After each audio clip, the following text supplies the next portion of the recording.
really have, I'm really enjoying the postseason. I don't have a real rooting interest. I don't. I noticed when Jimmy was doing his thing, he was the only good player on the Sixers for a good stretch in Game 1, and you yeah. tweeted the one play where he got faked out. No. I tweeted a couple things after that. Oh yeah. I also said that it is funny that the Sixers look their worst when Jimmy is at his best. Look at the hatred coming off you right I'm now, just trying to say like steam. it's hey, I called it like I saw it. Just think about it. Think about look at the game No, that they what look at the happened was they were playing terrible and Jimmy stepped up. and Jimmy stepped up. But Jimmy started. But see, here's the thing, and this is not a Jimmy conversation. I'm gonna say this one thing and then I'm gonna let it go. There are some great players, right? And I'm not calling Jimmy a great player because I don't think he's a great player. I think he's a really good player. But I agree. there are some great players who know how to take over for a stretch, right? And then they elevate everybody else, right? And so they spurred the comeback or they spurred or pushed their team through the tough spot. But then they were able to elevate everybody else and bring everybody in. I'll give you a perfect example. Michael Jordan, the double nickel in Madison Square Garden, right?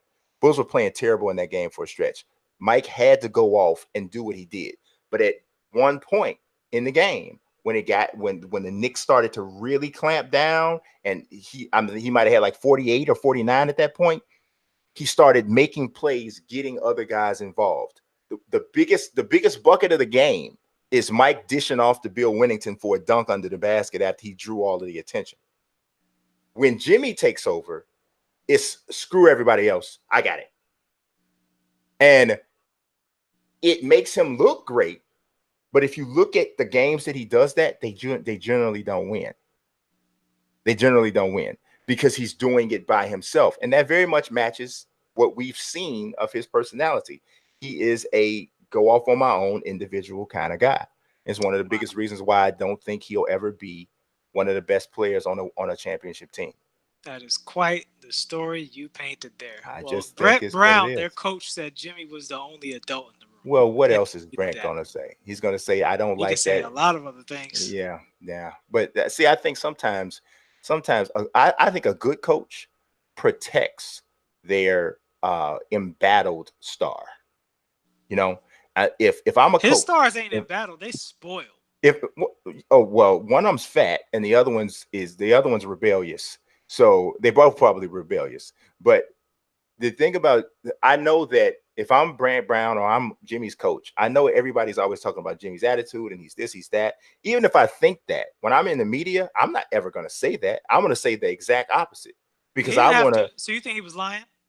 I'm not saying he was lying, but I think sometimes you can accentuate a positive moment from somebody in an effort to build them up or an effort to protect them. That's all I'm Well, saying.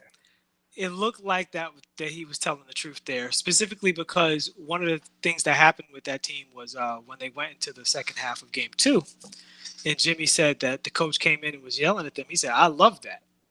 So that's the other side of it that shows that it might be some substance to what Brett Brown was saying. That when Brett Brown played the tough guy, Jimmy had his back.